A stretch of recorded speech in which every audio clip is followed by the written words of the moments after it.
Imagine you're an actor for a new big film project. You've been given a character that you're supposed to play that's meant to be autistic. You, however, are not autistic yourself, so you're not quite sure how to go about portraying this. Finally, in exasperation, you go to the director and producer and say, I can't do this character, I just don't know this well enough. Maybe you can get an actual autistic actor for this? To which the director replies, nah, don't bother, I've already written the character for you, just act like a baby in an adult's body. And that is how many autistic characters in Hollywood are ultimately created, believe it or not. For many years, Hollywood has struggled with creating believable autistic characters when it wants to try and put them in their films to achieve a sense of representation. Generally, when these characters are being written by writers that aren't actually autistic themselves, they fall into one of two camps. Either they are shown as robotic savants who know the answer to any and all questions that are asked of them, or they're just shown as a helpless child who can't do anything for themselves, usually without the help of their heroic neurotypical companions. Whoopee! The latter approach is unfortunately very common in Hollywood, with there being plenty of examples of a character who is just there to be seen as a childlike pet that's meant to be coddled by neurotypical characters in the film to make them look good for putting up with the autistic character. The autistic childlike character might be portrayed as repeating the same words over and over, walk around or move in an unusual manner to show that they're clearly very different from these amazing neurotypical people that are also in this movie, or be nonverbal altogether, being unable to communicate with those around them. While being young at heart can actually be a trait of autism, a lot of these portrayals that Hollywood uses are just harmful stereotypes that lean very far into extreme behaviors that a lot of autistic people don't actually do in person. This ultimately leads to a lot of misinformation being spread. However, there is a way to actually portray autistic characters that might be more childlike well in film, and that's what I want to discuss today. To start, let's explain when exactly this sort of character doesn't work in film. Perhaps the most notorious example of this in a character can be found in none other than Music, which is a film that was released in 2021 by the music artist Sia. The film tells the story of Zoo, a drug dealer who's recently become sober and is caring for her half-sister, Music, as her sole guardian. With the help of Ebo, Zoo's neighbor that she inevitably has a cobbled together relationship by the end of the film, Zoo learns how to care for Music, if you can even call it caring,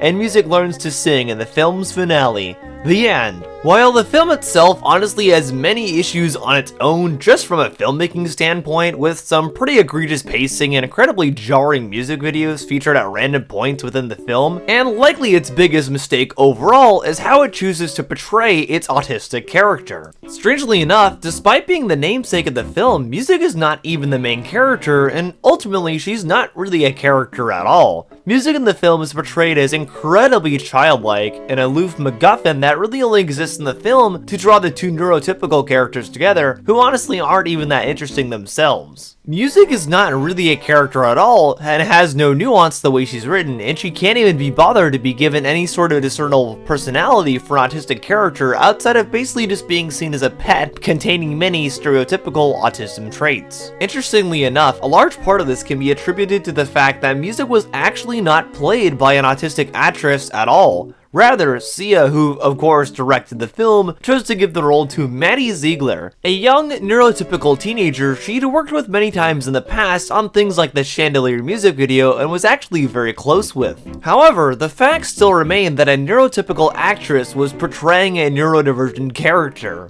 Ziegler herself actually wasn't sure what to do with a role like this and chose to model the way she would play Music after seeing videos of autistic kids having meltdowns she found on YouTube, and also watching Leonardo DiCaprio's character in What's Eating Gilbert Grape, which, needless to say, are both ill-informed ways to be doing quote-unquote research. On top of this, Music is also notorious for featuring both of its neurotypical characters choosing to try and restrain its main autistic character while she's undergoing a meltdown by slamming her to the ground and pinning her, which I don't even need to explain why this is abhorrently wrong and awful. Ultimately, Music is a very blatantly infantilized character written by an Australian pop star who really had no idea how to properly write such a character, and acted by an actress who wasn't even autistic herself and was woefully misinformed. On top of this, Sia actually chose to work with Autism Speaks in creating this film, which is a notoriously awful organization that views autism as a disease that must be cured, and also willfully ignored the criticism from actual autistic people who called her out on social media. All in all, not a good look for Sia, and absolutely a very infantilized autistic character. But interestingly enough, even with all the flaws a film like Music clearly shows with how an autistic character could easily just be seen as a child within an adult's body, and not much more than that, there is a way to create an autistic character that is young at heart,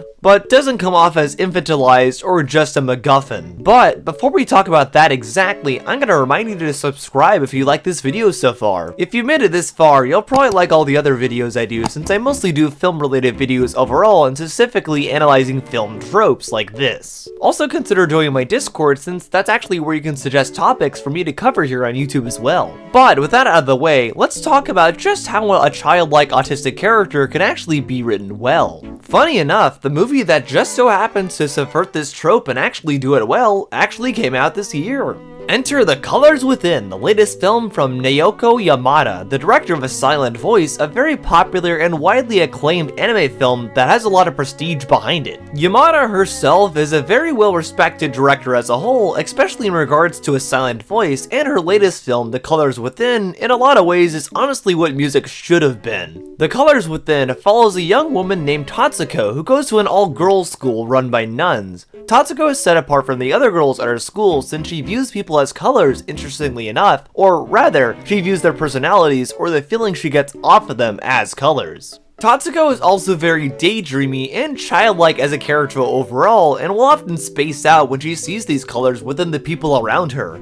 At one point, she's in a bookstore with another girl named Kimi and a boy named Rui, and she actually sees within them two of the brightest colors she's ever seen, and it also just so happens the three of them have a shared love for making music. Not that kind of music though, thankfully. As a result, she is able to bond with them, and the three of them wind up forming a band together. Tatsuko definitely comes off as a very autistic-coded character, with her unique way of viewing the world and the people in it as colors. And also her blatant hyperfixation on music and being in a band. But the big difference here is that, unlike how it was with Sia's music, the way Tatsuko is portrayed doesn't really feel infantilizing at all. Tatsuko may be childlike with her mannerisms, but ultimately she is still shown to be a well-written character with plenty of nuance. And she doesn't just come off as some object for Rui and Kimi only to bond over. If you look at how Music, Ibo, and Zoo all interacted, Music was very much set apart from Ibo and Zoo and just seen as some object for them to play off of, and a lame way for the film to try and highlight its neurotypical characters only, which it didn't even do a good job at that.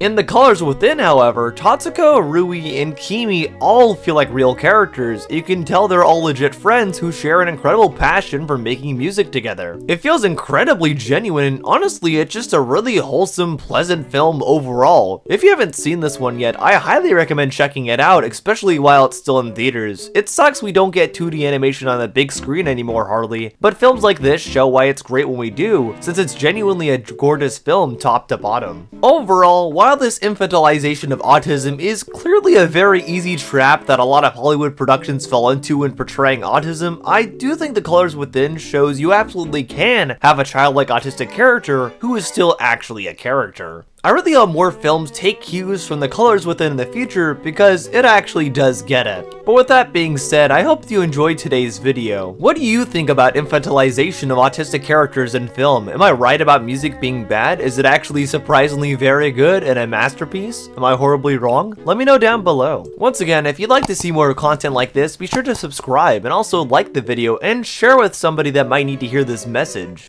And once again, you can also join my Discord if you'd like to suggest future topics for me to cover here on YouTube. Special thanks to my patrons DDC1996 and Trayvon Gibson for supporting me over there as well. I appreciate y'all pitching in for extra support to help me do what I do here. If you'd like to check out all my socials, those are down below as well, and if you want to check out my letterbox, that's where you can find reviews that I might not always post here as well. So if you want extra film content from me, you can check that out. But for now, I've been Noah the Otter, and I'll see you on the Otter side. Bye!